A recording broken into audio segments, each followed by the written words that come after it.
এক গ্রামে একটি যুবক ছিল। যুবকটি ছিল অত্যন্ত ধার্মিক ও সৎ। সে নামাজ পড়তো, কোরআন পড়তো গুনাহ থেকে বাঁচার জন্য। একদিন সে হঠাৎ বাজারে যাচ্ছিল। একটি মহিলার কুনজরে পড়ে যায় লোকটি।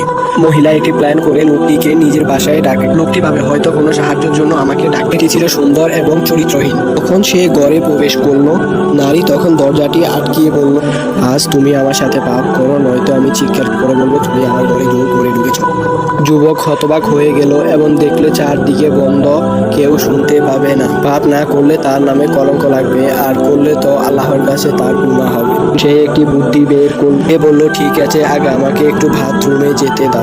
বলল, যাও। যুবক বাথরুমে গিয়ে নিজের কাপড়ে মলমূত্র মেখে নিল। পুরো শরীরে গন্ধ ছড়িয়ে পড়ল। যখন সে ফিরে এলো, নারী বিরক্ত হয়ে বলল, তুমি কি করেছো? দূর হও এখান থেকে। যুবক দরজা খুলে বের হয়ে গেল এবং কাঁদতে কাঁদতে মসজিদে গিয়ে সিজদায় লুটিয়ে পড়ল।